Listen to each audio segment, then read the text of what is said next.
the thing that people talk about, the trade-off between the nice cushy job and the salary and the like horrendous work environment of a startup where you might be 2 months away from losing your job. If you're in the right environment, what you learn in being that close to failure, you can extract a much more value from over the course of your career after the fact. Even if you end up in a corporate environment after that, which I did, was like, where did this guy come from? Why is he doing so much work? Because it's like, there's like 3 of us in the last job and I had 2 or 3 people's work to do. And then you get in this environment where people are like, oh, we're going to stay at the Ritz-Carlton for 5 nights to do 1 presentation. I was like, wow, this is sick. I'm going to do all my work and get to do that as well.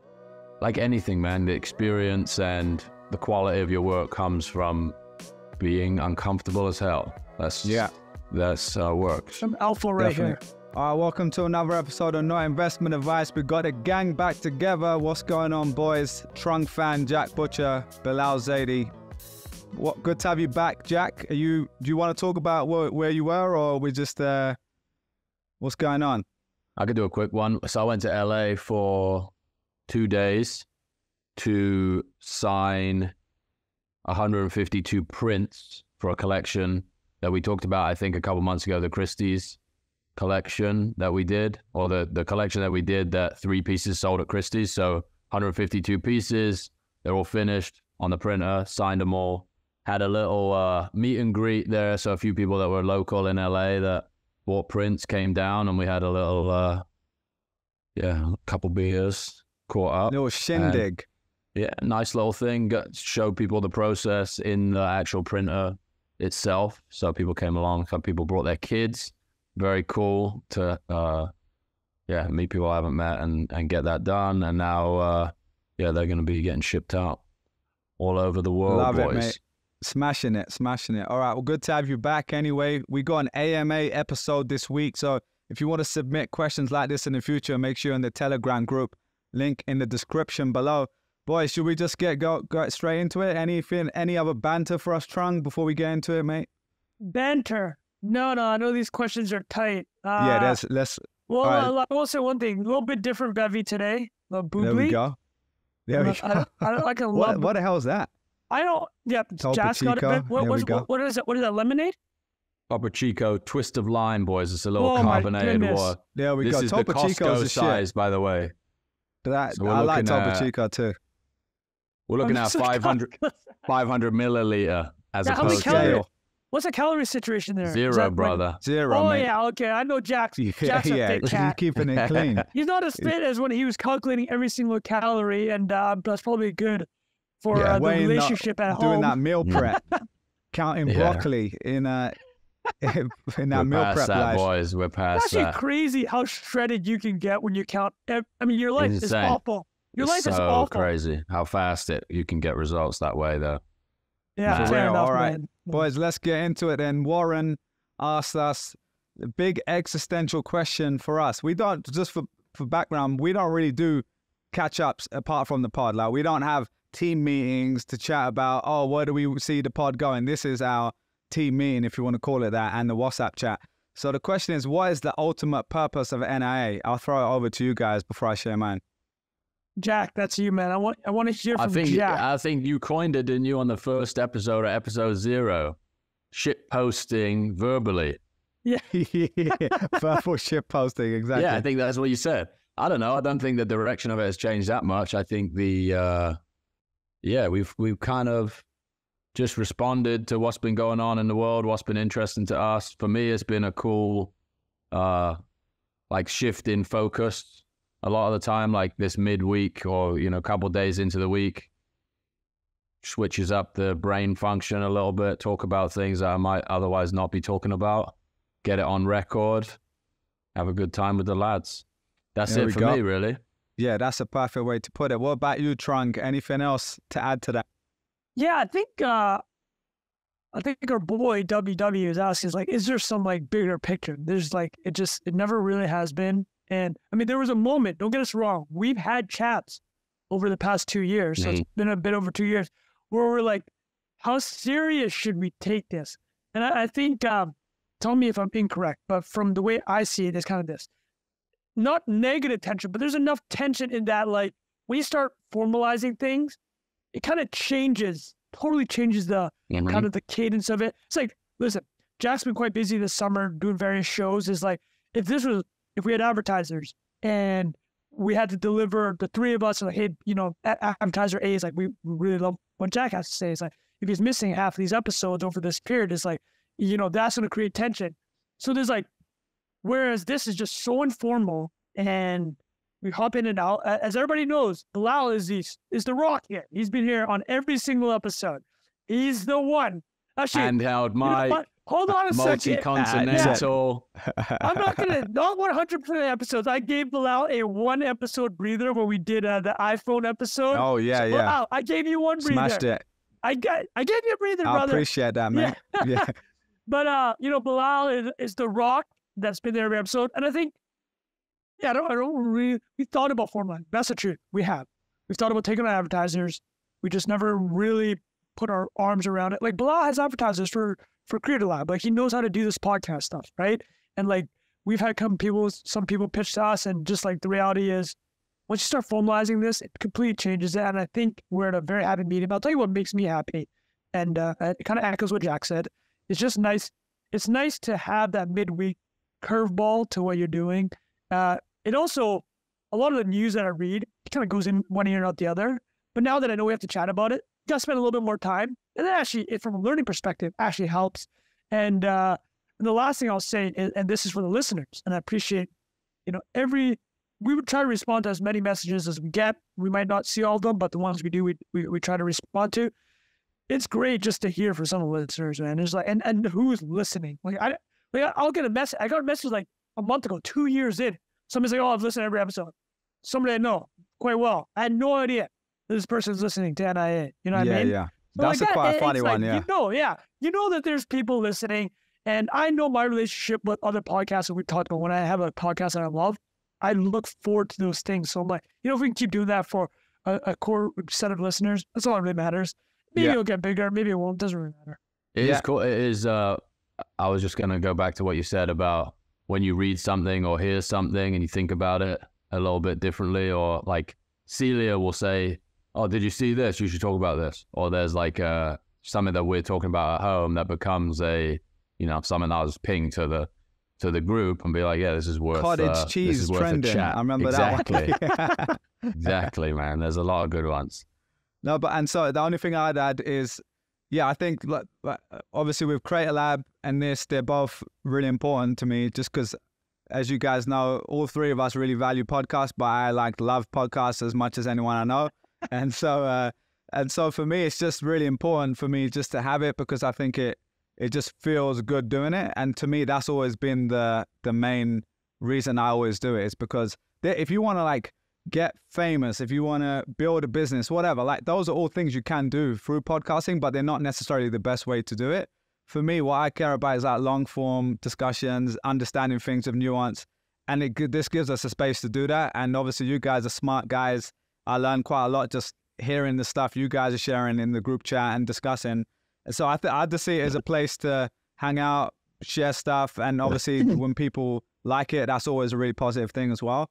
So the overall purpose is exactly that. It's like as long as we keep having fun with it and we keep sharing it and people still like it, then I think we'll keep doing it long term.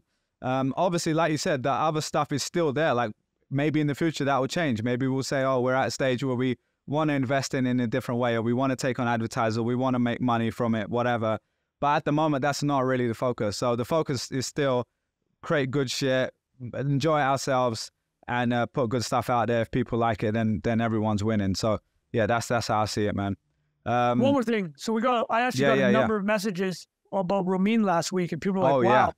They're like, I learned so much about India. He's like, I've had a couple of messages like, they like these deep dives with kind of these, not that. So we talked about this too, more inside baseball. We enjoy mostly, we find that our audience, anecdotally, they like it when it's just the 3 of us. But every now and then, you throw these curveballs, and just an idea kind of on the point of when we took it a bit more serious. There was a period last year around this time where we're just picking off guests left, right, and center, right?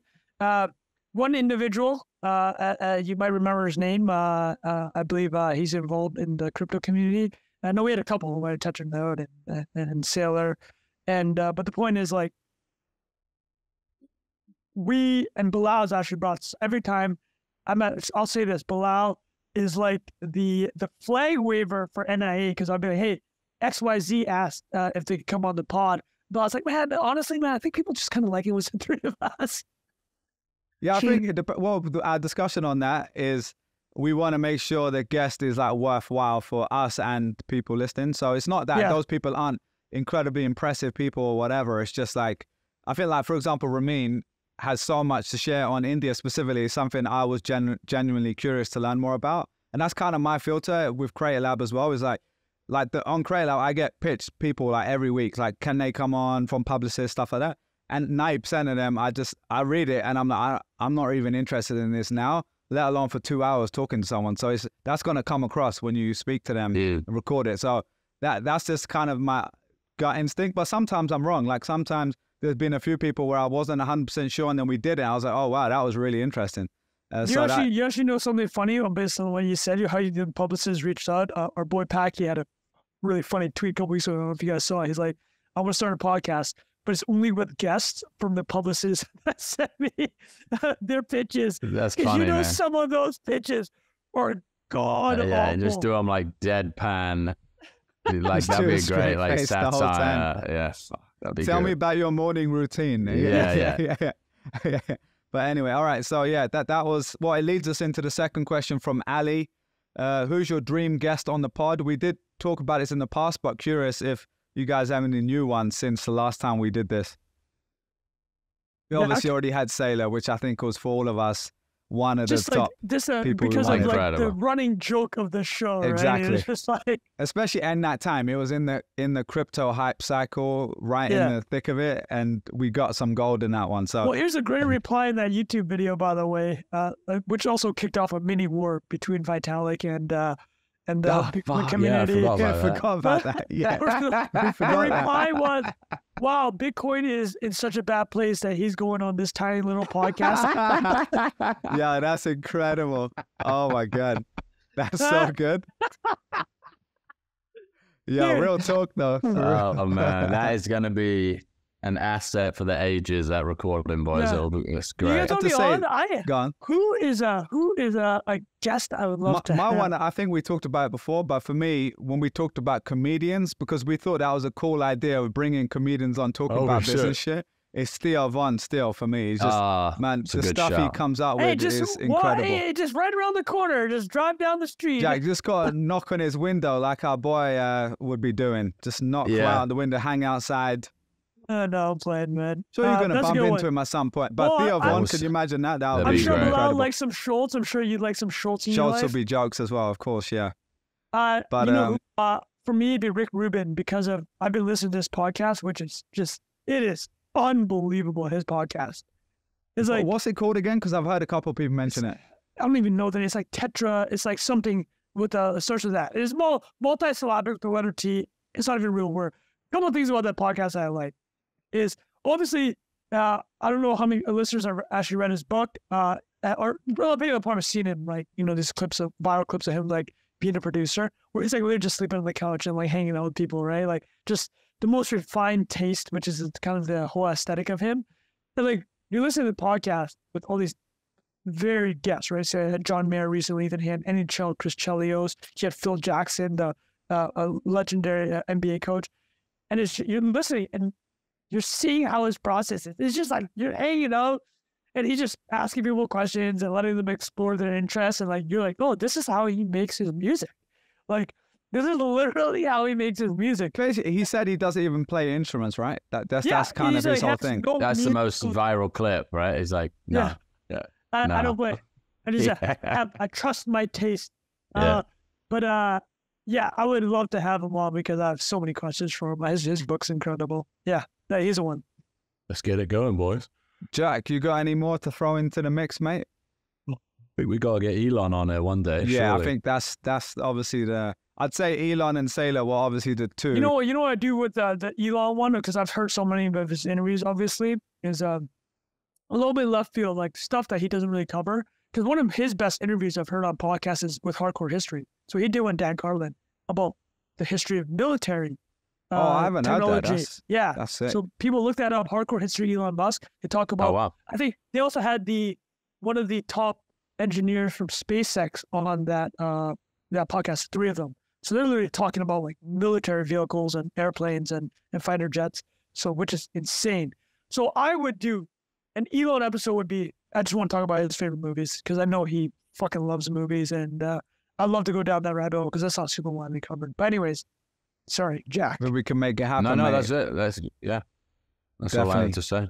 All right, cool. All right, Theo Von and Elon on the same pod. That would be also incredible. So you know Man, what? it might happen. involved. Maybe I'll get him on there. That would be.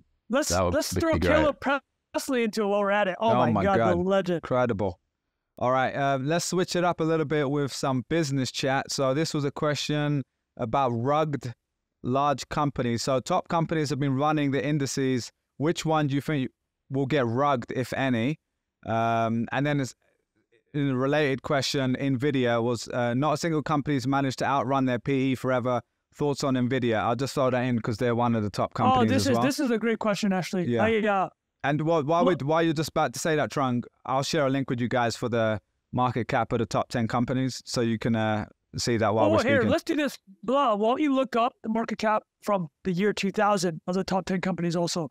So we'll give our listeners a bit more context because I think that's kind of what the thrust of this question is. If you go through history, if you look at 1930, 1940, 1950, 1960, 1970, and start of each decade, the list of the top 10 companies frequently changes. I think when Bilal looks now at the top 10 companies in the year 2000, we're going to see GE, Exxon.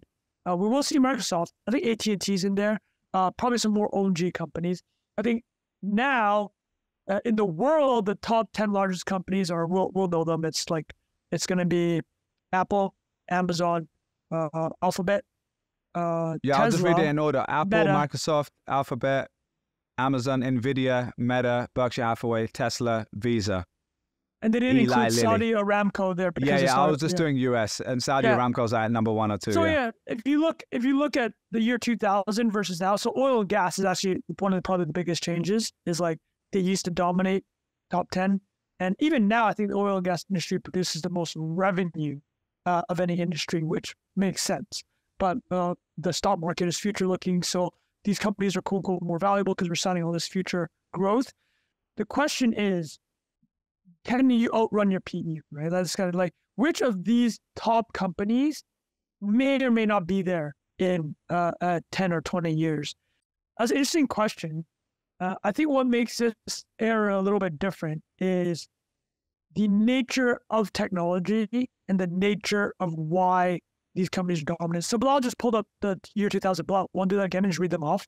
The difference. Yeah, let me send it to you because my computer's freezing on me, so I'm waiting for my new Mac. All right, we'll have Rafa post it, but why don't you read off this top 10 I'll just read out the companies here. So we got, this is year 2000, January 1st.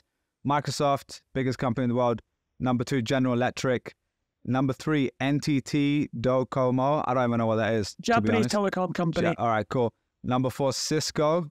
Walmart, Intel, Nippon Telegraph, Nokia, Pfizer, and then Deutsche Telekom, which is T-Mobile. Crazy, right? I mean, a lot of that had to do with, I can maybe 2000 is not the best period because a lot of that had to do with it was straight at the height of, internet bull market, but internet and telecommunication bull market. But the whole point is this changes, right? I think that's the threat. So I'd say of the set that you mentioned for the top companies today, I think all of the big tech guys are going to be there for the next 10, 15 years because they are well positioned to win on AI, this AI transition, at the best position by far. We've talked about it before, right? Even if OpenAI came out with the first best model, like where is money being made on the stack? Is like the compute that's involved, the biggest cloud players are providing the infrastructure to make it happen. And then NVIDIA with the hardware side, right? Is like they're designing the chips that are powering everything. So yeah, I think the excitement over NVIDIA is extremely justified. It's extremely justified. This is not investment advice, but I would also say that it will be in the tops. I think the weakest position is probably still Meta, which is why it's doing although it has a very interesting angle in AI, it's trying to open source its models and basically destroy the economics of having your own proprietary LLMs and other types of AI models. But again, this is not investment advice.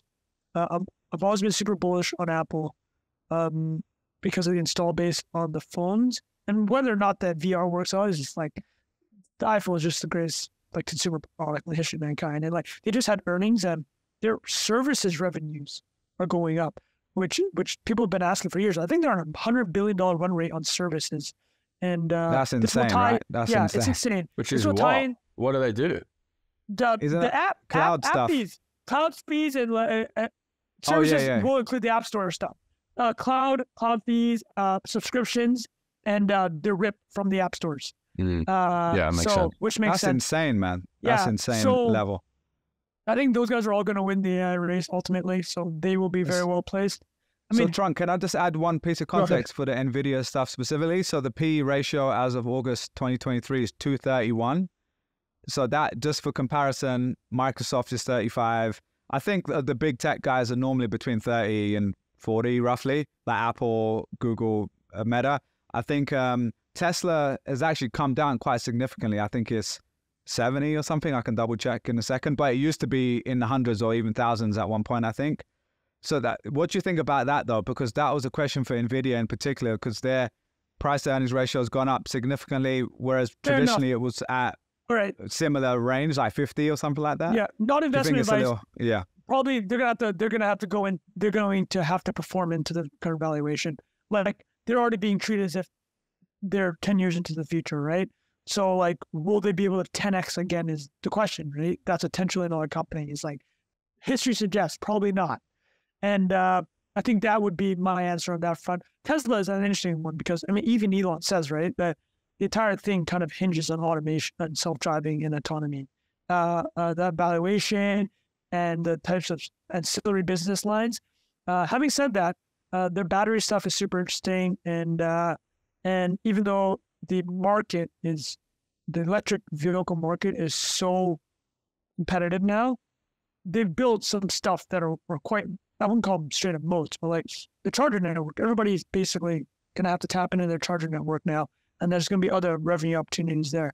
But yeah, back to the original question with NVIDIA, not investment advice. I'm a lapsed CFA, but I think realistically they have to grow into kind of this valuation. Well, what would you say about Tesla? Because it looks like Tesla's, because if I was looking at that top 10 list, so just to remind us, we've got Apple, Microsoft, Alphabet, Amazon, NVIDIA, Meta, Facebook, Berkshire Hathaway, Tesla, and then Eli Lilly and Visa, right? I think, is Eli Lilly the healthcare or something like that, I think? Yeah, pharma. Yeah, pharma, yeah. And then Visa. So to me, all of those are kind of like... They're expendable is what you're saying. Well, I mean, to me, Tesla's the one that stands out still because all of the others, even though a lot of them are tech companies, Tesla is the one that is still, even though it's hit crazy scale now and has brought actual earnings and so that they have a PE ratio now, they are still trading on this kind of premium-ish compared to a lot of the others for like all the things you said, like the future projections, automation, the kind of promise, kind of what we discussed in the X Twitter discussion around Elon is the king of telling people this is the vision for the future and that's what it trades on most of the time.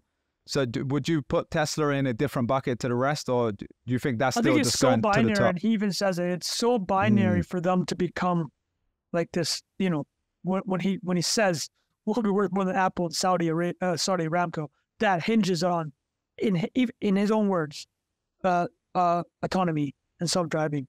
So I think that is extremely binary. I think for me, the last thing I'll say about this, the big takeaway is, it is true, and it's something worth thinking about, is that historically the top 10 companies are no longer the top 10 companies a decade hence, right? Yeah, that's a good point. So the reality is that when I say, I think big tech's fine, the reality is that no, one of them are going to end up dropping out. Based on history. And so I'm not being very thorough in my answer, but I'm going to go back to NVIDIA. It'll just have to fill itself out. So Jack, what do you reckon about Visa? This is your chance to take a shot at the establishment rails. So any thoughts on that one? I think Visa probably has a quite spectacular network effects moat, awareness, like all of these institutions that fight on behalf of it too, or represent it, right? Like Visa is like I think maybe comparable to an NVIDIA type situation, right? Where payment rails as a like secondary thing, in the same way like NVIDIA is a hardware component of many different devices. So at the same time, just the rent seeking, like, I think Trung's spoken about this a little bit. It's like they're just incredible businesses to take what they take from every transaction in the world 1 million times a minute, right? It's just an unbelievable business. And yeah, I think over the long term, open payment protocols where that value is redistributed to the people that are securing the network feels inevitable to me, but it's going to be a hard fight. And you're seeing that now with, people who are incentivized to protect those things because the people who benefit from that margin can make very persuasive arguments to people who decide what the rules are. Got some legs left, but I would say like Visa would be, in my mind, more vulnerable than an Apple or an NVIDIA, because they have a network effect. They can provide the service they provide cheaper and faster, then you're eventually in trouble. And it feels like to build up a competitive network to an Apple is just like an insurmountable challenge. Yeah, it's just insane how difficult that would be. Software business, right? Ultimately, Visa is a software business and a relationships business, and entrenched in these like long agreements with other very well networked businesses, but merchants and banks. Right. Exactly. Apple and NVIDIA is like, that's like hard tech. That is very, like very Apple's hard got to the come after. phone manufacturing down. It's got the chip manufacturing. It's like these guys and the software business that you're talking about, right? Yeah, like and the software on top of it. Yeah, the insane. Integration. Yeah, it's what I will say to Jack's the thing about Visa is, I think Jack, I mean, that's why when Bilal's like team up, take a shot at the industry, right? The existing industry. But man, you gotta. I know Visa has fat margins, but I've come around to like they kind of deserve that margin, to be honest. Like, you're traveling around the world, dude. You fly anywhere. You go to almost any. You go to a roadside place in Vietnam, and they have a tap machine, right? That takes Visa. And it's like, think about actually the magic that's happening there. They've abstracted this trust infrastructure. It's like, this guy that's selling me a bond me on the street in Saigon is going to trust I'm going to pay him $20,000 a bond me, and that he's trusting that the banks are going to talk to each other, and I'm trusting that he's going to. I mean, I want somebody to take money too, right? I don't just want to take street food for free. It's like, this guy's running a business, right? It's like all this trust is built into it, and you take it's magical. It is actually magical. So I know their margins are insane, but I think they've kind of earned it. And well, here's another interesting comparison. I agree with that. Like, they provide an incredible service. The market cap of Visa is about 2x Ethereum right now. So just as a I don't know how way more useful. It's a way more useful. That's mad. Ethereum. That's mad. Damn, that makes me wanna. Yeah, okay. Jack's I won't like, say that one out loud. Yeah. I think they're comparable and they're not at the same time, right? That's true. It's a company versus a whole protocol. A protocol and a decentralized network, and this idea, I think, of well, we were going to talk about this anyway. PayPal building rails on Ethereum, right? With their new PayPal stablecoin, is going to put more volume through the Ethereum network. And interestingly enough, that maybe there is some comparison there to a Visa, right? Like a centralized entity that borrows a set of technologies that are already branded a certain way to increase the throughput of money in their business. And I mean, it's crazy right now. Like, if that news would have been announced in 2021 that PayPal is launching a stablecoin on Ethereum, you'd be sat back down. You would be sitting down right now, Trung. Let's say that. Hold on a second. So for the listeners that don't know, my whole thing is I'm standing up until Bitcoin hits 69K. Because if it doesn't hit 69K, I'm underwater because I bought a lot at 60. No, hold on a second. You guys remember though, PayPal did make that big move, right? They said that we're gonna buy and sell. Wait, they made a move in the fall of 2021 that helped the Bitcoin run up. I don't know if you guys remember this. What they did? They allow buying and selling of Bitcoin. I think you can buy Bitcoin and Ethereum with PayPal. That precipitated this run up. And an interesting thing to Jack's point, I totally agree. If this so it kind of makes you wonder, like, if this announcement had come out at that period. So Bern Hobart, who writes the Diff newsletter, has a great piece this morning about it. He's like, this feels like a November 2021 announcement. But then he's like, well, also when, we're in this so-called crypto winter, it's good to start scooping up some of the baggage, right? It's like, there's less competition, there's less mind share. So like the converse to this, Jack, is if this news comes out November 2021, or if it comes out in June 2022, it might actually just be, another news cycle of a big player getting involved, right? Whereas now, crypto's quote unquote dead, right? It's the crypto winter. Even though there's been a bit of a comeback over the past 6 months, it's like PayPal gets to come in now. It's the first big corporate announcement since whatever, maybe Starbucks with their special network that they had going on. I don't even know what Starbucks was doing. It was some kind of token, but anyways.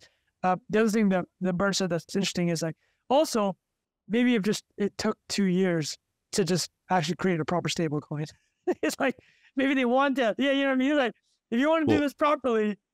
Yeah, and it's already been criticized by, like, it's written in an old version of Solidity, and they can freeze and delete your balance at any given point in time. Like, it's basically a transfer, in my mind, of the functionality that already exists on PayPal, but it probably helps them with like cross-border remittance, faster transmission of money, and maybe even like, it's like the Starbucks thing, right? More people hold a balance at PayPal if they can use this.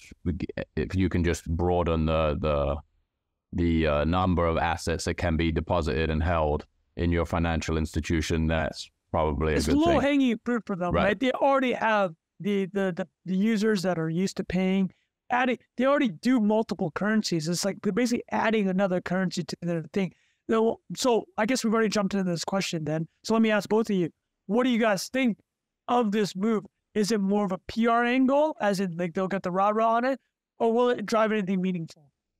I'm convinced in it for obviously a lot of reasons I've talked about over the last couple of years. And one of the features that I've been asking my business bank to enable is USDC deposits, because right now it's like a 5-step process you have to go through all these different institutions to convert USDC into USD, then deposit in a bank, versus just being able to move it to the bank in 5 seconds for $1 or 50 cents, regardless of the amount of money.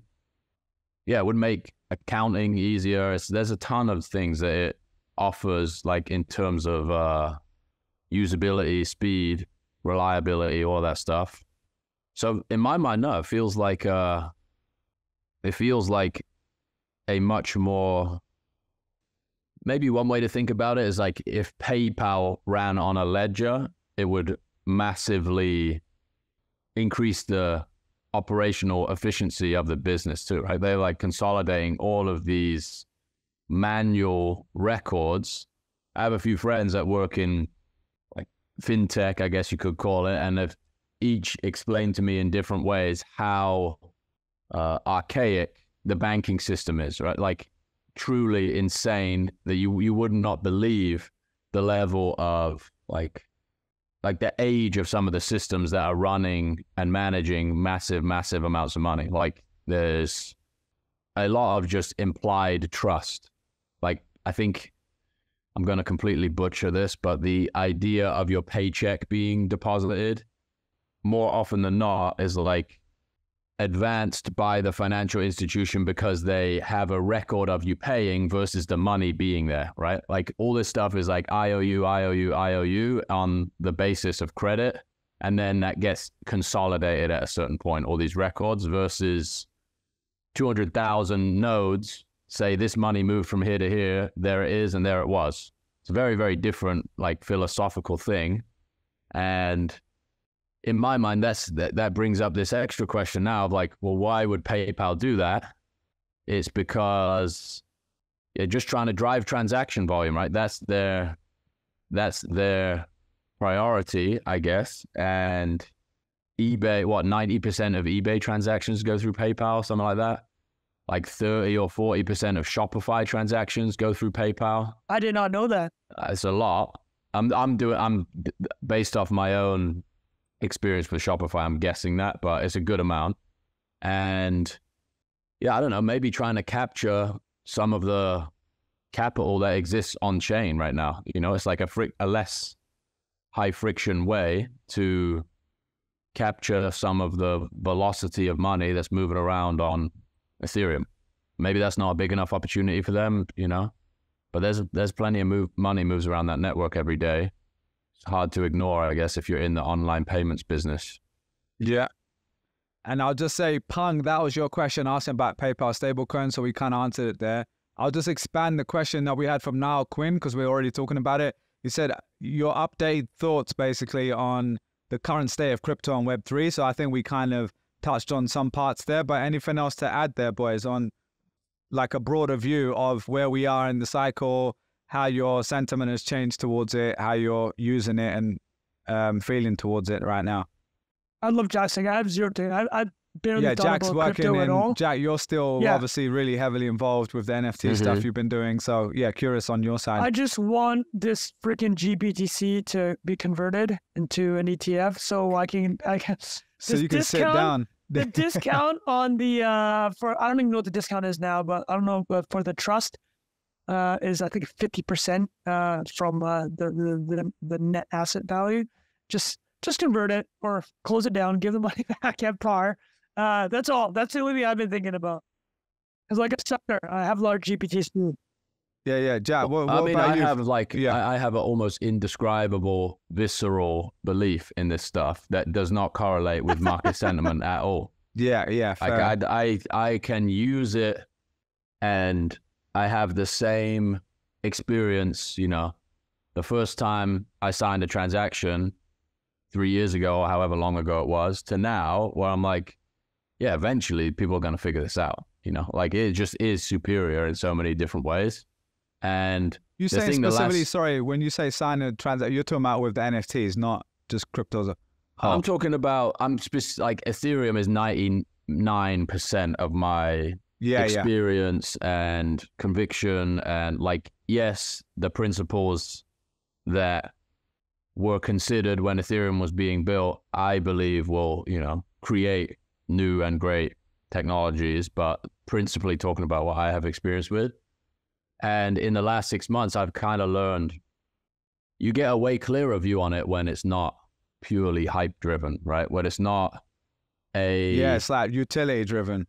Utility is an interesting word. It's like people do it because they want to do it versus, 1,000 new entrants a day looking at a CNBC ticker and then seeing a number go down from X to Y and never look at it again. It's like people, this is not universally true, but it feels like a higher percentage of people evaluate it based on its like fundamental qualities versus the highly steroid speculation that you saw in 2021, right? And I think this happens every cycle of crypto. You have these like fervent believers or so-called believers at the beginning, and then, you know, for whatever reason, and fair enough, it's not as exciting because it's not as volatile, so people move away from it.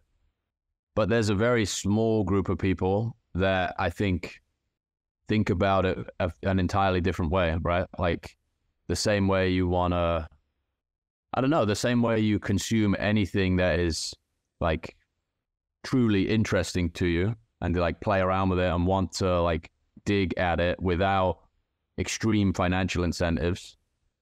Yeah, it just feels like the quality, and this is all cliched stuff, it's like the quality of stuff being built in the periods of time where there's the least attention seems true, because you have to fight so much harder to get attention when it's not just, you know, throw anything out into the world and people will consume it because they think it's attached to this bigger thing. It's like you really have to win over and articulate why it is you're doing what you're doing to get anybody to even pay attention to it. So that feels like, it creates an environment where you're more harshly judged for what you create, which in many cases drives you to create better things.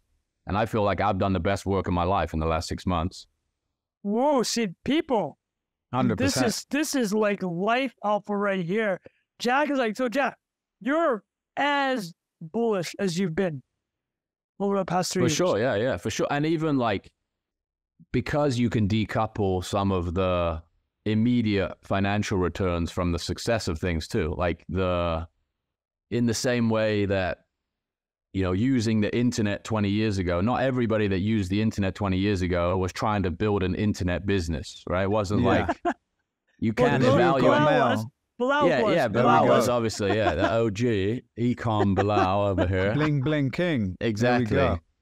But yeah, I think that some of the things that surfaced that for me and the people that I've spent time with in the last 6 months this is just a new set of primitives for doing things on the internet, right? And there is an economic value attached to those things, which feels like it's getting more normalized by the day too. Like the X payouts, look at one of the details actually that I caught on the X payout thing was like 7 decimal points on the payout amount, which I imagine was intentional, which to me signals this, like, I don't know, it's just a more nuanced communication of how much they're splitting up value or how like accurate the payment is based on your activity.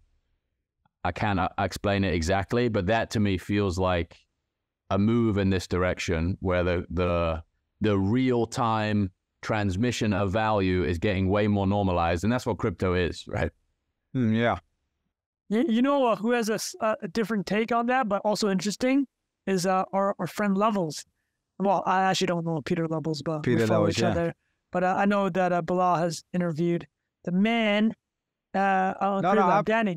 Oh, yeah, Danny. Yeah, sorry, I haven't interviewed Peter Levels, though. He's a G. He's the founder of Nomad List and that guy, right? Mm-hmm. This was his tweet this morning. He's talking about exactly what you just said about the payments. Decimal points, yeah. 7. He goes, it ironically gives me so much trust in X that they don't over-engineer emails like this. They don't even number format the 306.6470857. I'm not joking. I think that's a positive signal. This is his take, though. They're shipping fast and not caring about small details like that. Whereas yours, like, you know what? Maybe are caring about the detail. As in, I don't know. Yeah, I have never built anything that transmits that out. So I don't know the connection between the email and the like payment database. I imagine it's reading it directly from that. And I get his point that it's like, it feels like there's a direct connection. So it's like making a different observation. But in my mind, it does feel like, wow, that's not a made up number, right? Like you're literally plugged into the calculation. From the database. Yeah, exactly. It's like insert field here and someone either forgot to add the number, like you said. Like if that went through a PMM, like a product market manager or someone who's responsible, and they'll be like, oh no, we need to format that and change it to 2 decimal points, just round it up or down or whatever. And they're like, no, this is just going straight out raw. I mean, the speed of it is insane too, right? And this got to be good for Stripe too, right? This is all going through Stripe. All through Stripe, right? You have to have a Stripe account to get paid out, yeah. But just like, I was just going to say, the amount of time you would imagine an initiative like that would take to get through a typical Fortune 500 company. We're going to start paying our customers on the monthly basis, like a split of our advertising rate. It's insane. Like, I think like to be able to force that through in the time it's been done is remarkable. And we said it a couple of episodes ago. It's like, regardless of what you think about Elon or Twitter or X or rebrand or whatever, it's like the speed of execution is like unlike anything you see at that scale. And that's like largely what he gets critiqued for, I guess, is doing the both sides of that. Yeah, doing the changes on the fly at that scale. But in order to get like to turn something around that feels like you don't have the luxury of, and in many cases not a luxury either, right? It's just corporate culture that drags these things on. Why can't we get this done tomorrow? It's, you know, a service agreement with Stripe and an email template. Do it. Yeah. Well, this is to add to Jack's point, because I do want to say, like, what Zuck's been doing about the past 6 months, obviously with the Threads launch and like the way he pivots the company continually, that is the level of speed I think is like, but the point is this, Zuck's the founder, right, of Meta and Facebook.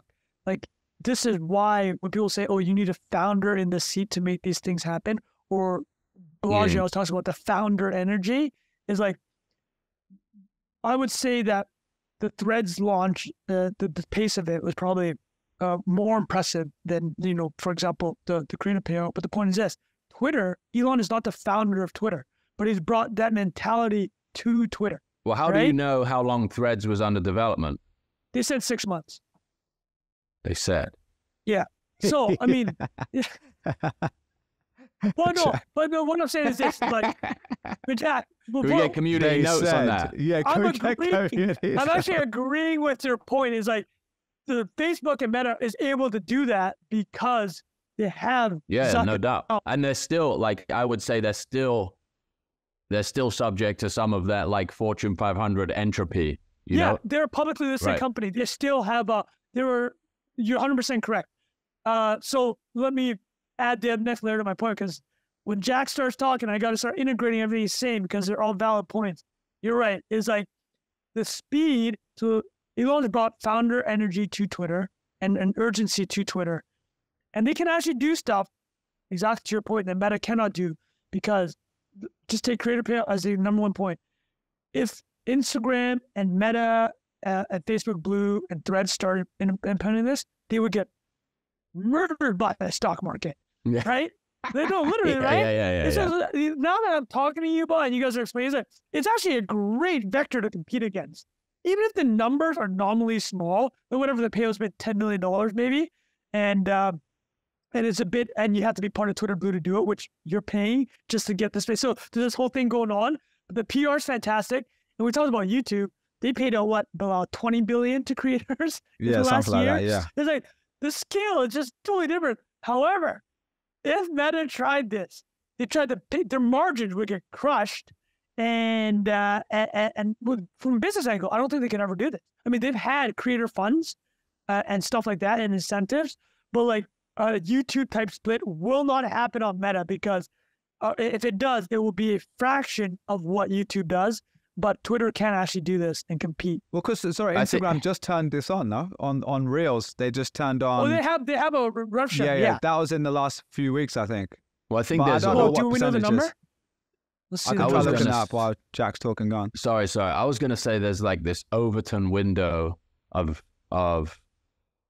business, maybe. Like the Elon playbook is like always shifting the window, the Overton window of like how you can behave as a steward of a company of that size. And even talking about the payout stuff in the way it's been talked about shifted all of that, right? It was like this taboo thing. It was like, oh, you don't share the exact revenue you're making with the people that are making you the revenue, you know? It's like this very, like YouTube, that's a very specific niche on YouTube where people would talk about monetizing YouTube.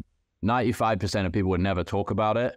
And the crazy thing about that policy being set, and even the culture and tone around it being set by Elon, the way it was, and him subscribing to a bunch of people and talking about it on like endlessly, had everybody posting that. Everybody, no matter like what type of stuff they write or what they share or what they're about, it's like, I made $20, I made $300, I made $10,000, I did this. It feels like it normalized this conversation around being a contributor of value and getting something back.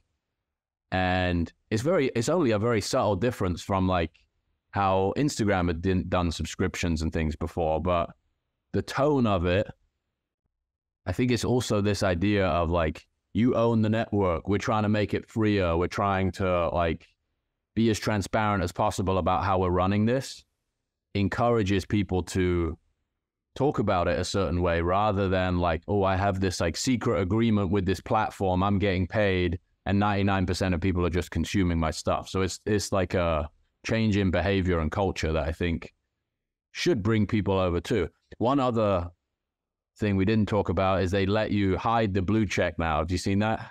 Oh, really? That's interesting. You can be a subscriber to Twitter Blue or X Premium, it's called now, right? And turn the blue check off. So that's interesting. Interestingly, I feel like my prediction, I think, if in a year's time, they'll all be gone. It's like just slowly. They'll just get rid of the blue checks completely. They'll just get phased out because or it will come all the way back, and there'll be some sort of new name for celebrities and people in the exactly, news or whatever. Yeah. Oh, yeah. People we'll have to badge it somewhere, right? Like it'll be the $8 it'll be some badge. type of X. Yeah. Yeah. Wait, so I just want to grab that. You guys are right. Reels does do a rev share. I think some of the people putting it are quite mad, and we talked about it before, right? Like the rev shares on these short videos are just absolute ass. It's very small. TikTok got ripped for that too. Remember that when people were getting 100 million TikTok views and they get paid like 40 cents or something. No, what I will say, Jack, actually, you brought up a great point. Is like people are so much more aware of Twitter's payouts, like punching so far above its weight, right? They paid out $5 million. Everybody's talking about it. The media's shitting on it, saying the payouts aren't going at the right time. X, Y, Z. Yeah, it's like you're giving them free advertising. But the point is, what I'll say, let me clarify my thoughts on the Meta thing. They have to be much more careful about revenue share because they're a publicly listed company doing $100+ billion a year. And if you start promising percentages, like you're lopping off straight from the bottom line, right? Like that I think that is my takeaway. Is like, but it goes back to what you said 2 weeks ago, Jack. In 2 years, people have already forgotten about Twitter. Like they're over. The Twitter rebrand, life's gone up. Yeah. A year from now or 2 years when X goes public with XAI wrapped in with real-time trading models of the most unique real-time text data in the world, trading this AI, this thing goes public. It's got an NVIDIA chart. That's to answer the NVIDIA question. Yeah, we're gonna have to make room for a new top 10 company. Yeah. Anyways, I see. Yeah, it's the most perfect example of the attention game too. Like the Threads thing, it just shows you how difficult it is to stay top of mind for that period of time, especially as a operator of businesses. Like who else does that? That is, it's like the Ryan Reynolds thing on steroids, right? It's like you have this really interesting overlap of direct interest in these entities and the ability to command attention and a platform. Whereas in most cases, in my background, I guess taught me this, is like you're asking somebody to talk on your behalf. This is all the overlapping themes that we talked about on here for years and years. Creator economy on steroids, right? That cringe ass term that wherever that came from 2 or 3 years ago, Think Boy era, is like Elon's just doing that on 1,000x, right? Like 44 billion x. Yeah. It's the turnaround between like the direct revenue generating activities and the tweet is so narrow, so close. And all the stuff that you're talking about, the meta thing, like, hey, we want to introduce this new feature. Okay, we need to call a meeting of these team, that team, this team, come together, go back, do that.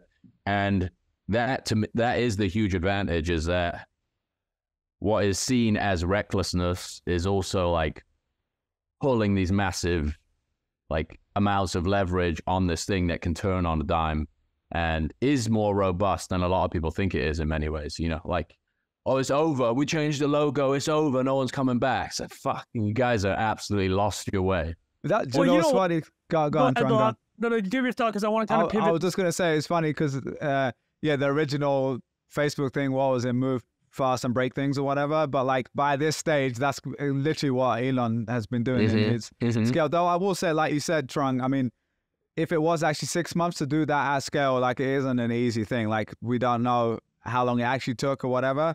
So it is difficult, and not much necessarily broke when they did it. It's just more about, are people retaining on that platform? I haven't seen anyone still using threads that I know of anyway, right? So there's just like a completely different thing. Whereas when Elon's doing with Twitter, it's already, he's coming in with this thing that's being used by a few 100 million people for this purpose with text and video and images.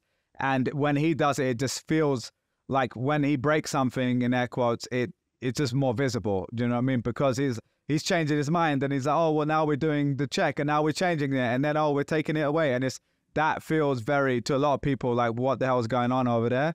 Whereas when it's a complete brand new startup, you don't realize because no one's using it. So I think just there's more eyeballs on everything he's doing in this case.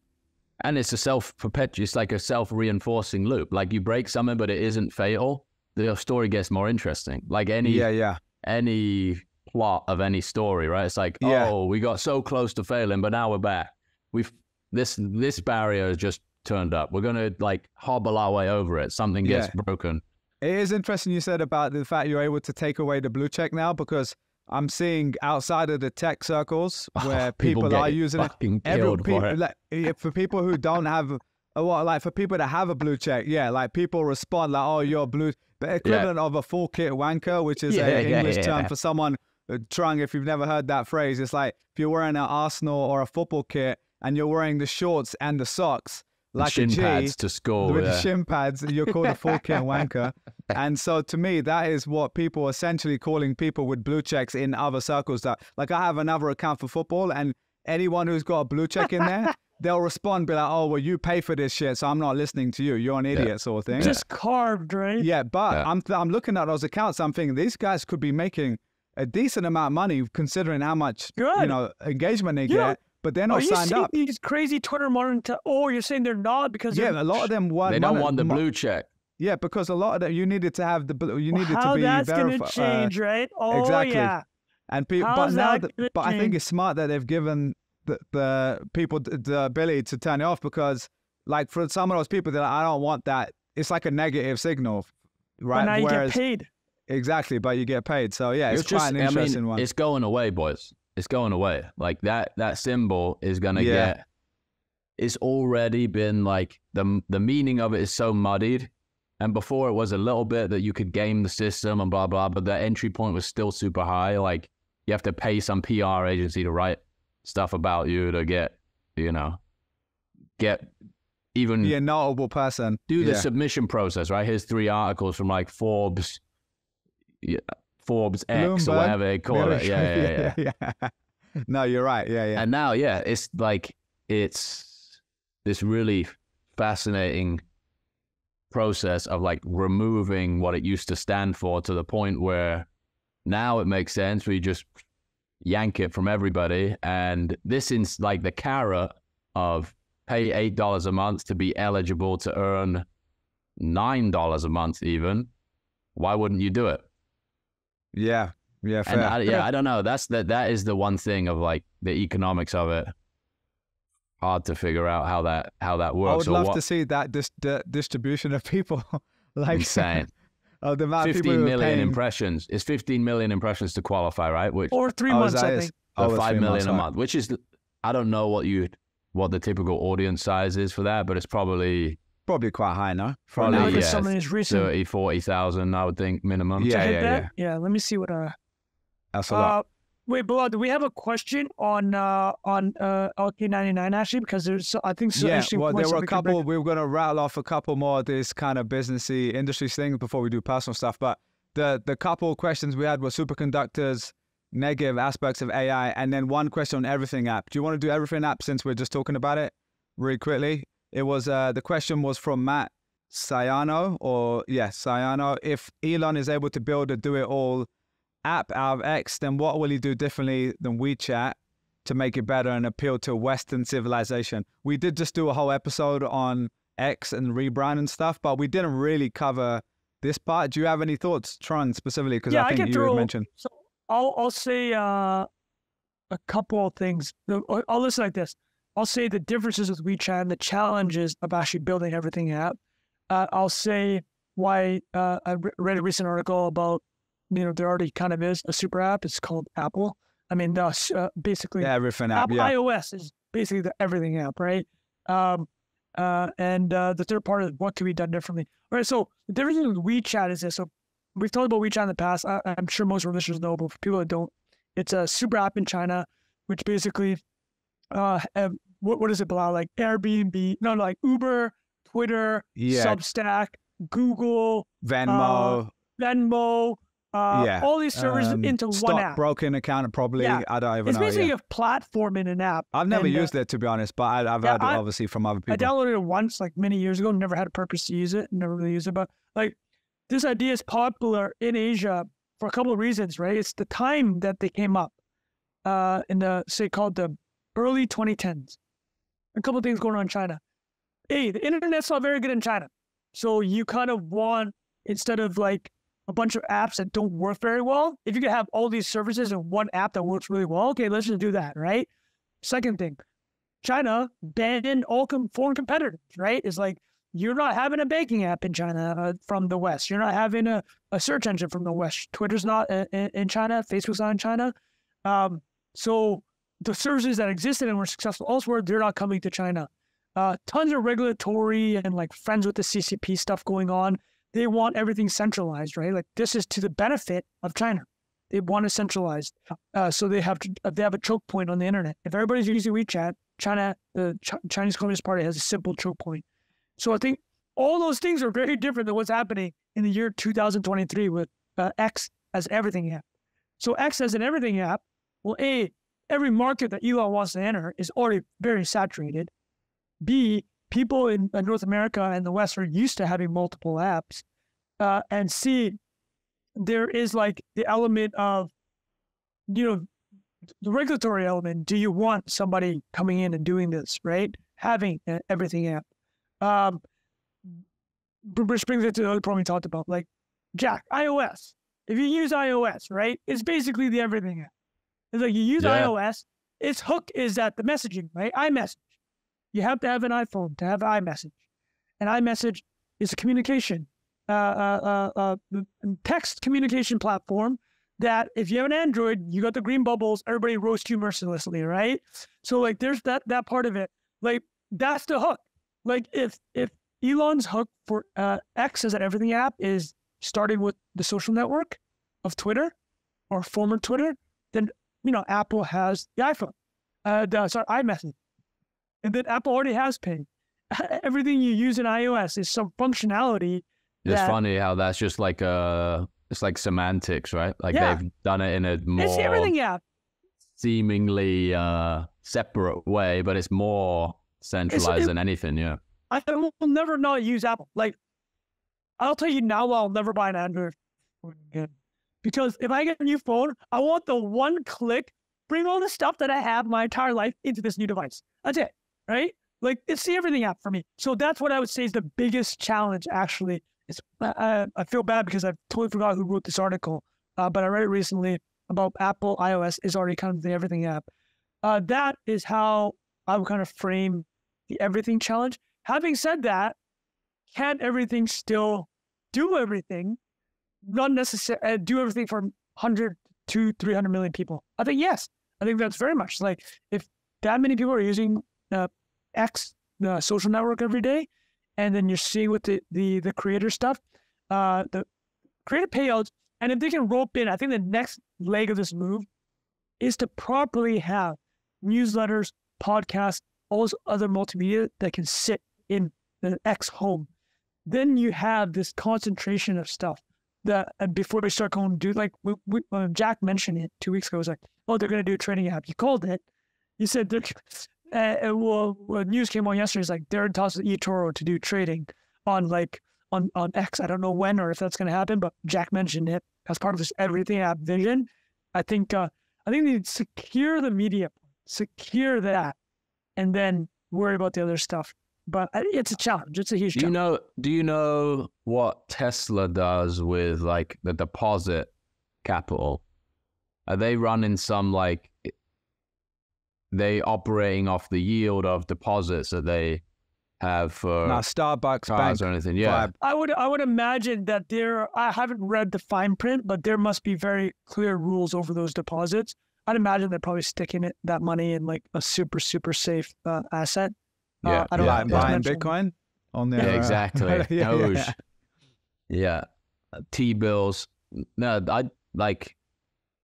I guess I don't have the perfect language to describe this, but the idea of the iOS as an everything app is like a one-way economy. You know, it's like you bring the money to us and we sell you stuff, versus what I think is happening here. And I guess there's peer-to-peer payments through Apple Pay right now, right? But the hook is not. And this You is can even grandiose, text right? someone money, but I don't know anyone who uses it. But Right. you can technically, someone tried doing it to me once, and I was like, how do you even set this up? But yeah, there is that ability. Something about this idea of money moving in both directions on X, to me, is a like drastically different philosophy from the get-go. Okay. So like my understanding is, I can't remember what interview clip I saw, but this having a balance within X that allows you to purchase things within X, that you earn things within, that, you know, trade, buy, deposit, credit, all of those things. To me, I don't intimately know the nuances of WeChat, but I imagine, is WeChat got like a Twitter style front end somewhere? Yeah, right? Think Like so. a master not So sure. you feed. click it and you kind of see like what you're trying to use is like interface. But do they they do have does an it have a- equivalent to Twitter though? Like the Right. town square of China? Like, do they Yeah. have that? Let me pull it up here. But I'm go not sure ahead. because I thought they have their own have it version of installed? Twitter. Yeah, I think he does. Yeah. No, I don't have it installed. Trudeau made you install Jackson. that, right? That's where he tops up the Wi-Fi credits. The Wi-Fi credit. Every time it goes off, you got to go in there, top it up. Yeah. But no, I haven't used it, so I'm not sure. I thought there was another. I forgot the name of it. No, but I here thought it there is. was. It's like we can have my boy Rafa throw something, but that's like the WeChat home screen. It's like just a bunch of like mini programs. That Yeah, so I literally don't looks know, like an is it iOS screen, comparable right? to? Yeah, it's not. I don't know.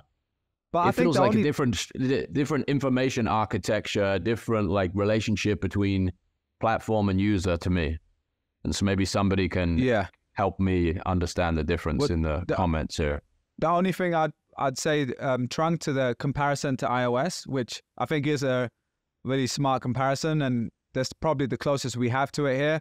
But in honesty, it's not really. You know, the big difference is that there's not a billion people sending each other Venmo style payments on Apple, right? Like in terms of using iMessage, they are doing it through Apple, and Apple probably gets a cut somewhere on some of those things. But not really on the Venmo thing, right? Because it's free to do that. So I don't even know how they would make money from that. Obviously, Apple is collecting money from all of the App Store, so that's the closest part of it. But it's not the same as Apple owning a Twitter or owning, the Venmo or the stock trading app. Like if they own Robinhood, Venmo, and XYZ in there, and it was all under the Apple brand, and they had the margins of the person who owns that versus just the platform taking a cut, that would be the closest to it, I think. But you're right, it's closest we have in the West. Do you know what I mean? But I don't know, maybe I'm missing something there, but that's the only pushback I'd have. Didn't he tweet recently, like, didn't he make some outrageous statement, like it will be the most valuable company in the world at some point? Did he say that? Who, Elon, right? Musk. Yeah. Oh, yeah, he did. I think I saw that as well. I definitely heard $1 trillion valuation thrown around, but that's not on the docket. I've already blown my $1 trillion valuation on Nvidia. All my brain cells on Here you go. justifying that. X will become the most valuable brand on earth. Mark my words. All right. Well, I'd say this: He's called if the shot, boys. if he got the everything app to work in America and the Western world, it would be. But that's a big jump from For today, the obviously. outlines, for the challenges outlined. Yeah, that's true. All right, boys, should we move on to the next topic? So Yeah. I think we talked about the everything app stuff already. We'll touch on the last couple things of industry stuff. since we're going to be thread boys here, superconductors. This was from Tyler Hardin and Tommy, basically trying to get our opinion on it. I'll say I know very little except for listening to like 2 podcasts on it. Eric Jorgensen did a great thread on it. We should link to that. Oh, yeah? All right. Breakdown superconductors with a lot of accessible language and the applications in the short and long term, should this be a real development. Yeah. Well, Trung, before we started recording, you basically said something about it. What did you say again? Yeah, so Alex Kaplan, who does Commenteer, so I believe that's his company. The coffee. Yeah. So he made a very viral thread. He's a Princeton physics cat. So he made a viral thread about LK99. TLDR being is like, it can do superconductor stuff at room temperature, which versus now the difficulties when you're trying to have like electricity move at this rate, and you need very specific conditions, right? Try really quickly, just a 30-second on what is a superconductor, though. So when you conduct For people who don't know. When you conduct the energy now, you need it, and the way that superconductors do it, where it's like basically no loss. Is like, if that happens today, it has to happen at very, very specific temperatures and very specific pressures. Whereas this can happen at room temperature, which is why you've probably seen room temperature. The LK99 version, yeah. It's a material from a South Korean scientist in basically 1999 found that if you did took a certain material and you added lead or copper, I can't remember which it was, but the whole point is like LK99 is the material, but it could serve as a superconductor. And this is like kind of the holy grail in physics, because now you can move energy around without losing a ton of it, and it can happen at room temperatures under these very specific conditions. Like the simplest application is kind of like that we could wrap our head around. It's like the storage of energy. Is like, if you had this room temperature superconductor, you basically have a perfect thing that can store electricity, lose none of it, and give it to you whenever you need. And right now, you might lose like 70-80%. You lose a lot, right? 10, 20, so 30%. This would obviously be revolutionary, but is there TLDR of where we're actually at with it? Because yeah, so the TLDR where we're at is a week. So South Korean scientists working on this in the late 1990s. It's called LK99. That's his acronyms. The letters of his name, and then the year 99. So during COVID, it looks like there was some funding to look at some material sciences, and this paper that was put out, it was put out on, this is getting into the weeds of like how like scientific discoveries are published, but RSIM at arxiv.org, which we probably see papers on, I'm sure listeners have seen papers on that site. It's like, you're not going through like a peer review process, right? You're kind of like making proclamations, and you're posting it, and you're letting other people look at them. And this paper came out, I think it was like 10 days ago. But anyways, Alex made a super viral tweet about the applications of the superconductor. And yesterday, he wrote this. So he wrote this at 7 p.m. yesterday.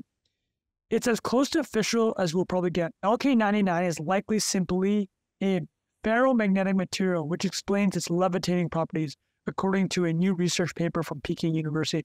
The room temperature superconductivity revolution will have to wait another day. So it's looking like the recreation of that paper, which caused all this hype, some incredible memes on Twitter. And again, this is what I want to talk about, because on top of the fact that I probably butchered the explanation of what the superconducting material is, the part that was interesting to me was how real-time and exciting it was on X. Like this thing, the paper hits, a couple people start tweeting about it, and people go nuts. Like, and I've heard this from a couple of the podcasts, and I do agree with the sentiment, is like, when you're the main character on Twitter, it's usually for an awful reason, right? Like, when somebody's a main character on Twitter, they're getting dragged for political reasons or cultural war reasons.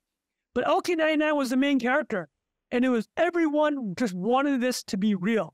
Everyone was like, oh my God, this is like real-time watching like some Einstein discovery, right? Like this level of importance to physics and the future of humanity. And it was super positive. Like I saw you saw negative corners, and it was actually from the mainstream media, like, oh, we have to be way more skeptical about this. And yeah, sure, I get that's your job, but let us suss it out. And And yeah, I thought that was super exciting. I thought, I don't know how much you guys saw of the real-time memeing. Did you guys see a lot of that stuff? A little bit, yeah. I saw it, yeah. And Did you even see some just, of the recreations? Like people were like, hey, I tried to recreate the metal. yeah, and people like, doing it at or home and recreate stuff. the material. Yeah, There it's were like, people live streaming as well, which I thought was kind of cool.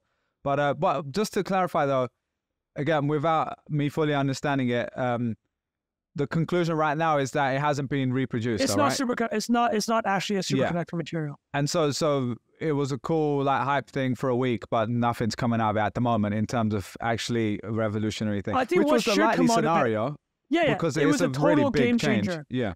I think maybe what it does is the interest in this material sciences Yeah. is like I fucking had no idea what this was a week ago. And now like, oh, superconductivity, like this many people are excited about it and there's like a 1% chance it might happen. That sounds pretty valuable. Maybe we should put some resources behind finding this. Although apparently on this science, the publication website that I mentioned, RCIV, there's like a superconductivity paper like once a quarter. It's like people are constantly claiming That's it. kind of what it felt like from myself without knowing anything about it. It's just, it sounds like an amazing new thing and understandably everyone's excited, but it's kind of like until it is actually a real thing or close to a real thing, that it's not really news yet. Yeah, I don't know. I feel it was kind of a lot of jumping the gun to a certain extent, but again, I know very little about it. So maybe I just didn't spend enough time learning about it. But yeah, thanks for that summary, Trung. That was worth chatting Well, about let me real ask quick. Jack. We didn't get Jack's thing. Did you see any hype, Jack? What were your thoughts on it? How did it compare to crypto Twitter? Man, it was cool. It was cool to see people like extrapolate out all the implications in real time. And there's a guy I follow, was it Founders Fund? The Delian, who does Varden Space. So they, a couple scientists at Varda created the materials and they posted it. Very cool, right? They're like, that was exciting to watch. Like the Varda team and like John Coogan, who has a great YouTube channel. I think he actually is entrepreneur in residence at Founders Fund. He made a cool video about driving down to Varda, which does it's a space startup. They do something very interesting. They're manufacturing pharmaceuticals in space. So driving down, seeing what the materials they're making is. I saw yesterday that they sent the materials to an actual lab. It also sounds like from them that maybe this isn't a superconductor, but like going through the whole thing, building hype. Like I think that's the takeaway here. Is like, let's get excited about that shit, right? Like that's a good point. It's like it was good just to see people positive about one thing and not just, it wasn't straight away everyone's arguing like, no, this is negative, evil. Right? Yeah. It wasn't like a left and right divide. It was like, oh, that's actually kind of a cool thing either way. So I think that was definitely a positive either way. Something came out of it. All right, boys, we got a couple more questions to rattle off if that's cool. Let's get going on. Joseph asks about negative aspects of AI. What do you guys think about the negative aspects of AI, the massive creation of fake information, and how important would be the trust in the internet? How important would be the trust in the internet? So any thoughts on that? Because I guess by this point we're getting through the hype cycle of AI, right? Like we've had the super hype part of it, and now I think things have settled down a little bit. We're still probably in the hype part, but obviously over more time we're going to start to see some of the negative things. Like we're going to see even like the deep fakes we've seen for a while, but these. I think we talked about this, right? We've covered the deep fake music, the deep fake visuals, and I think the thing I would tease and to answer this part specifically is like, okay, take text as an example. There's been the ability to create fake text since the moment internet hit. There's been the ability to create fake text since the printing press, right? People have been faking text since day one. And I'll tell you what, I can actually tell when I've been noticing quite vividly when something's AI generated. Like I just know. I was searching for a bunch of characters in the Oppenheimer film, and I saw there's a Medium publisher. He just launched his account in July, and it's very clear that he was smart. It was SEO hacking. He was taking some of the main characters in Oppenheimer, like General Leslie Groves, like some of the people that are prosecuting Oppenheimer, and like basically writing profiles about them, knowing that people were going to search, hey, who's this Leslie Groves character from Oppenheimer, right? But I can almost tell, I downloaded a couple of articles, I immediately looked at them like, oh, this is 100% AI generated. You can already kind of tell. And the larger takeaway I'm having is I want to make is that I actually think, to answer the question specifically, is that I think our bullshit radar is going to be quite attuned to, like, I think we should have more skepticism in general, and I expect, knowing how much fake content there's going to be, or AI generated content there's going to be, that the default is just going to be, I'm skeptical. Like, it's like, this is what community notes, like, actually another part of X that's amazing, the community notes stuff, right? It's fucking amazing.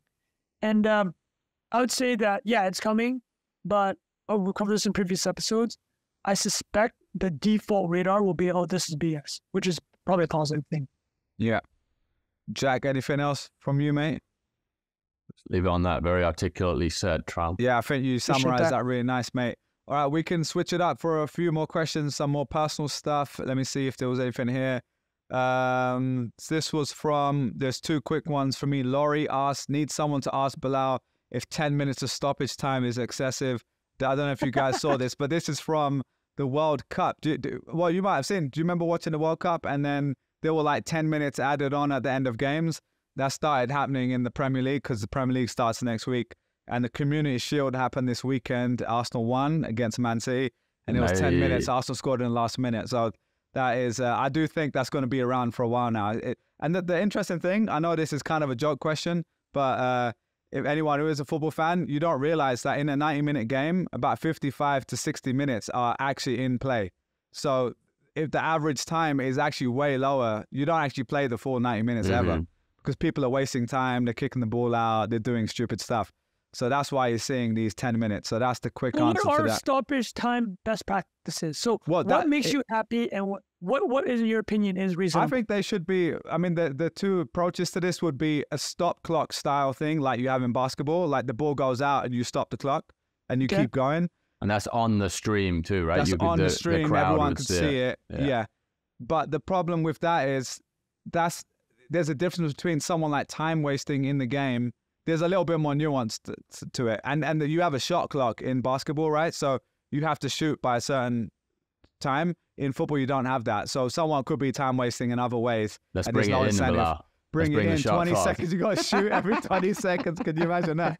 But I think I think they haven't really been following the rules, essentially. Like the reason it changed is the interpretation just changed. So like for the World Cup, all the referees got together and said, wait a minute, why do we not actually add in these circumstances? We should be adding that on. And so, yeah, that's kind of what's happening now. It's just a big change for 1 billion people watching football. Like, what the hell? Why has it gone to the 100th minute? It seems really weird. That's quite common now, you're saying?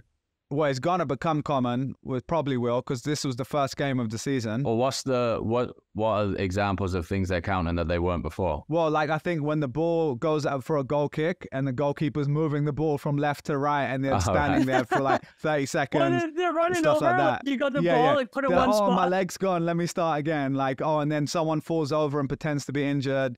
That's another ad break too, isn't it?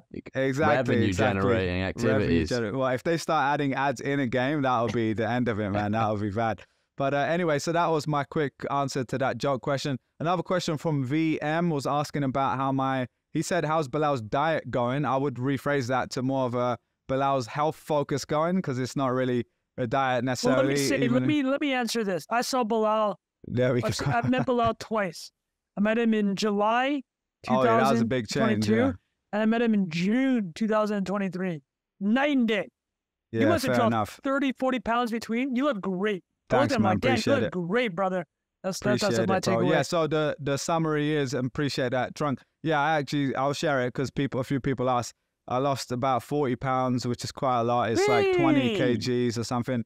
I've still got a lot to do. It's not necessarily about the weight now. It's more about getting stronger, losing body fat, building muscle. He wants the deltoid. He wants the traps, people. He's doing. Yeah, I'm a long way from that. But yeah. So that's still. I'm still, and I guess the reason I said I'm almost averse to using the phrase someone's diet, because it's, to me, like that's one part of many things. And obviously maybe it's the most important part, how you eat. But yeah, to me, the difference is in the past when I've got a bit healthier for a while, things would go back to normal and then you would go back to how you were. So that's why I don't even use that phrase necessarily. It's more about this is a long-term focus to continuously get better and to do things that I enjoy doing continues forever, basically. And also that even when with the food, it is really about finding stuff. Like I'm not going to cut out bread and rice forever, right? Or pasta or whatever you're going to do if you're doing keto or carnivore. So like I'm still going to eat that stuff, but I'm going to just be a bit more aware of it, make sure I'm not overeating, all the kind of stuff we all know to do. It's not rocket science. So yeah, that is a big focus. The other thing focus for me has been, I don't know if I shared this, but I have basically a meniscus tear in my knee for like a year. So since this whole time that I've been doing this crazy stuff, I've been having to navigate that. So what that means is I can't do certain things like in the gym. I can't do deadlift properly. I can't do squats. Like some of the big things that you would normally do. I've just had to find alternatives, and I'm body now weights, doing buddy. Just yeah, there you go. Yeah, exactly. But yeah, and there's actually, if anyone ever has any knee issues, which is a lot of people, there's a guy called Knees Over Toes guy. Sounds like a fraud, but he's actually incredible. Just check out his stuff on YouTube and Instagram. And he's like got a lot of exercises, stretches and stuff people can do. So that's been helping me a lot. And so, yeah, I've just been doing the same stuff. I've probably been the most active I've ever been in my adult life.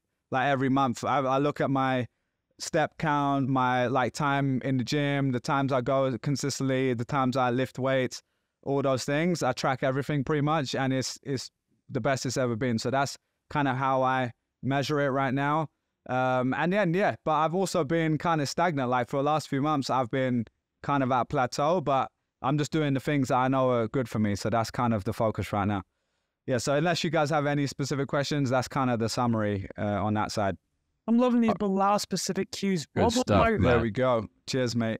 So another question we had here, I think this might be the last question we had. Oh, no, 2 more questions.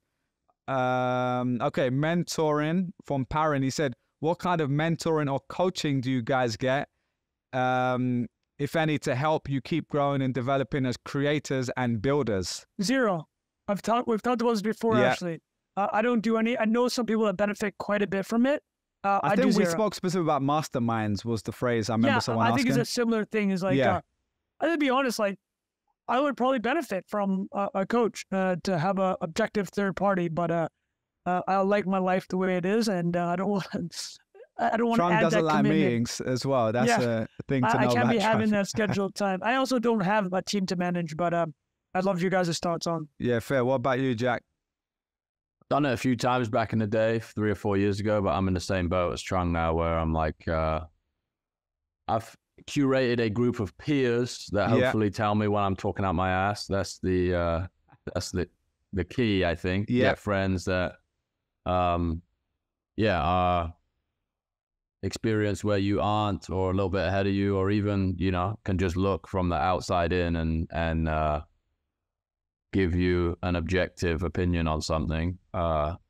Celia has been massive for me in that regard too, because not spending 10 hours a day on Twitter and like getting just evaluating things from a completely outside perspective a lot of the time. I think there is a time in your life where you're trying to maybe learn something that you have never been in an environment where you're going to learn that a certain type of person can help you get there, or a certain type consuming somebody's thoughts even. Like I consider myself to have been mentored by a lot of people that I've never met just through the stuff that they put out on the internet. But early on, the couple of groups that I joined were really just like, man, it kind of teaches you that you have to fucking figure it out yourself. Most of this stuff is like, it's like finding a mechanism that you can rely upon that's going to basically tell you to pull your finger out your ass and just figure it out. Like all of the, like the most, that's the cliche, right? The cliche of all this stuff is the most profound stuff is somebody just telling you like, just try again, bro. Like that wasn't good enough, do it again. Yeah. Well, Jack, can I rephrase the question? So let's say a 21-year-old Jack, or however old you were when you moved to New York, and you're trying to get your foot in the door in creative field, you're trying to be a designer, you're trying to work at agency, whatever it was, and maybe Trung, you have an equivalent frame of like your start of your career essentially. Because I would say all of us now are like, 10, 15, however many years into our careers, and we've got a network already. We know lots of people. And so I think it is a little bit different once you have learned some stuff versus when you're just really It's coming totally out of school, you different don't question. actually know much. Different question. That's a great question. I'll answer with so somebody I probably learned the most on a topic from was my friend Vincent, who I've spoken before about. He helped me write the film script that I sold and worked on other future projects that have yet to be made. But, you know, interesting part of my life is I learned a ton from him, but it wasn't like a formal mentor relationship. It was like, I can do, you know, you have stuff that need done. I'm going to work on that. And in exchange, I'm just going to soak up your knowledge. I'm going to learn from you, right? It's like, it wasn't like, hey, let's meet every Thursday. And I think not to answer that structured necessarily. Well, actually, to make it more tactical, like if this is a more actionable type question, is like, here's the reality: is like, can you do something that an individual wants done off of their plate? It's like very clear this individual is super busy. Can you do something that you know that's valuable to them and that and repeatedly do it? It's like a permissionless apprentice, right? Yeah. It's like Jack's whole thing. Sometimes those turn into real relationships. And those relationships is kind of the equivalent of the mentorship thing. So yeah, me at 38 is like with a child is like, don't can't be bothered. It may be to my detriment, but in your early 20s, no question. It's like there are people that will be able to help you along the path. It doesn't have to be a formal relationship. But the number one thing to do is like, don't ask, hey, can I be your mentor? What you ask is, hey, I know you need X, Y, Z done. Look, I curated every podcast you ever made, or I curated all this writing you've done. And or know that who are 30 potential leads for your business. Here's all that's just take it. Yeah, great point. Jack, anything to add on that one, mate? Yeah, my first boss in New York was massively helpful and influential. One of the reasons I actually I was on Infinite Loops the other day, Trung, with a friend of the pod. But Jimmy. And we talked about this idea of macro empathy. So finding somebody who will tell you that your work isn't good enough. Like most people don't want to say that to you. Like especially in bigger and bigger environments. One of the things that this is total luck. I worked for a guy that was starting his own business, right? So me not doing my work is directly impacting his ability to feed himself, to look after his family, we're up against it. Like if you don't win work in the next few months, this business shutters and you have to go back to your corporate America job that you hated so much, you took this risk to get out of it, right? And I'm doing this all retroactively. I didn't think about this at the time. I was like, oh my God, this guy's giving me a job. But what really, if you really think about, I'm saying, he obviously cared about me getting better, but my success was also intrinsically linked to him. So by telling me this isn't good enough, you need to do a better job, it wasn't, not to say that he wasn't being a nice guy. It's like you have to think about going and working in a place where somebody is actually disincentivized to tell you the truth, which I found in a lot of my corporate work environments, the bigger places at least, where it's like, you can't just tell somebody that like, this isn't good enough, go and do it again. But in some cases that is really the case. It's like, this is like, you just haven't put any effort into this, go back and do it again. And I had one specific moment in my early career where I had this like presenting some work or something. I had this internal meeting set up with my boss and I bring it over and I'm walking over to the table. I'm like, oh, it's not really good enough or there yet. And he's like, just stop there, stop. Why the fuck are you showing it to me if it's not good enough? Like, if you already know it's not good enough, why are you wasting my time showing it to me? That's a baller story. Yeah. I was like, wow, you're right. Like, why am I doing that? And why am I saying this? Like, I should have just said, hey, it's not ready. Like, yeah. If I'd have, this was like some informal thing that I'd set up to get feedback. And then I roll up and say it's not good enough. And it's not to say like, be awful to someone to try and inspire them to be better. It's like, call someone out on the fact that they already know it isn't good enough. Like, if I'd walked up and been like, hey, I've taken this as far as I can, I don't know what to do now, that's a very different way of walking up to that encounter than, hey, I know this is not where it needs to be yet. And man, that ran, like, at the time didn't have this profound impact on me, but obviously every time after that point, I wouldn't walk up to the table and say that, and I wouldn't show up with work that I didn't think I'd taken as far as I could take it. So that's not really practical advice, but one of the things you learn in an environment that doesn't have the like corporate cushion involved is like, hey, if you don't do your job, I'm fucked too. So I'm going to try and help you. Like that's like the thing that people talk about, the trade-off between the nice cushy job and the salary and the like horrendous work environment of a startup where you might be 2 months away from losing your job. If you're in the right environment, or the right, inverted commas here, what you learn in being that close to failure, you can extract a much more value from over the course of your career after the fact. Even if you end up in a corporate environment after that, which I did, was like, where did this guy come from? Why is he doing so much work? Because it's like, there's like 3 of us in the last job and I had 2 or 3 people's work to do. And then you get in this environment where people are like, oh, we're going to stay at the Ritz-Carlton for 5 nights to do 1 presentation. I was like, wow, this is sick. I'm going to do all my work and get to do that as well. Very different. So yeah, like anything, man, the experience and the quality of your work comes from being uncomfortable as hell. That's works. Some alpha right Definitely. here. There you go. I'll just add a couple things as well. So I think it was good we reframed the question a little bit based on where we are today versus past. So I'll say similar to what Jack said earlier, like I've always seen like the word mentors and coaches not as these official people. Like I asked someone to be a mentor, therefore, though I have actually had that as well, like early in my career.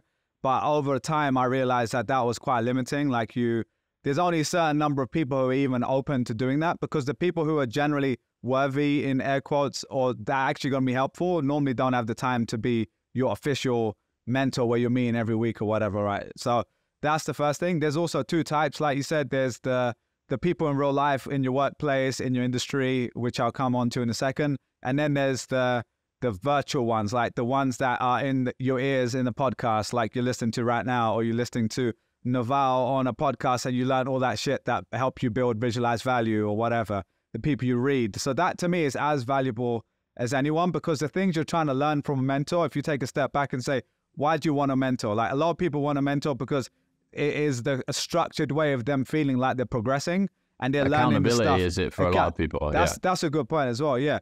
But a lot of it is like just, I don't know what to do, so I need someone to give me some answers. And a lot of the time it is on you just to go and find some of those answers yourself.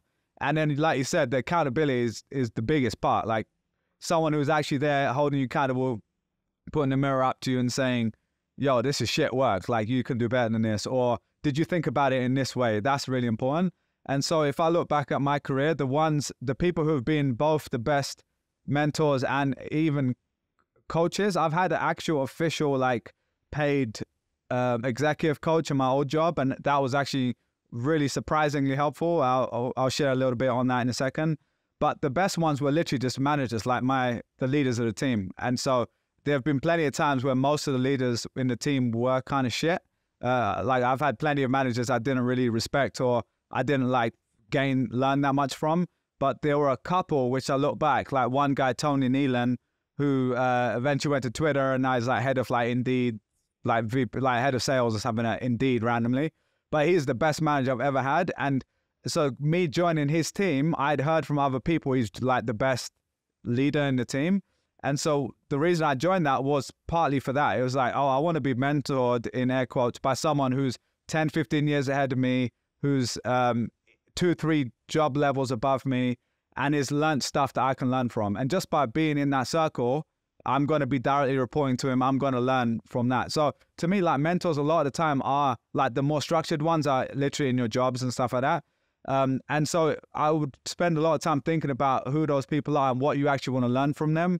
The other example I'll give is Scott Harrison from Charity War. Like one of the main reasons I joined there was to work with him, because I was so like impressed by him and kind of like blown away by him. I was like, if I'm just around him in a setting, sorry, Jack, you got to leave. No stress. Go for it, mate.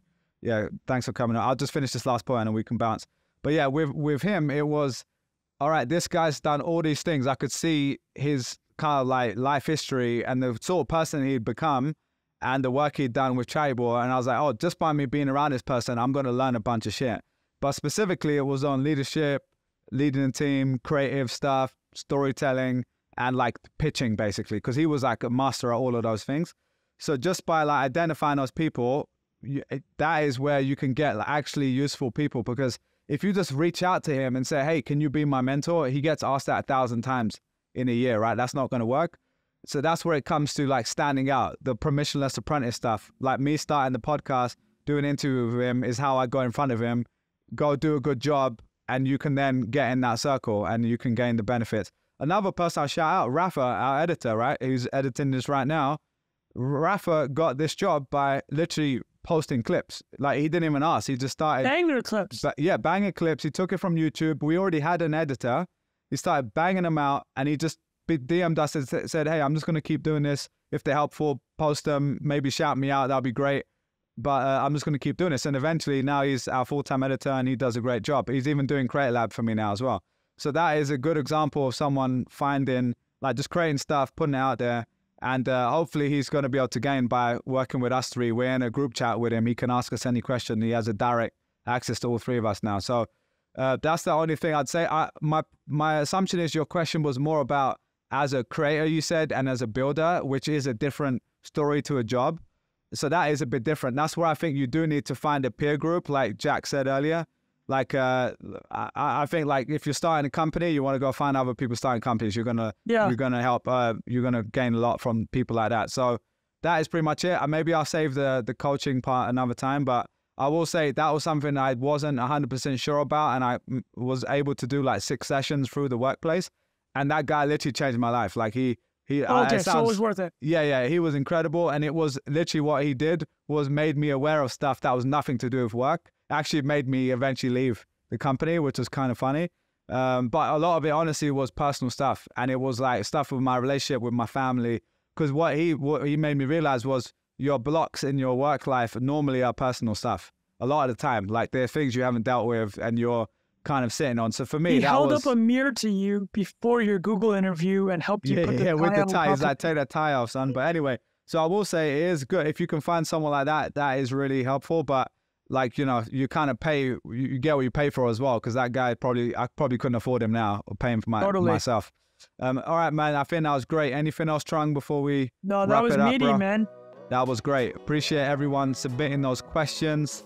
Jack had to bounce 3 minutes ago because we were going on for a while, but that was a really good episode.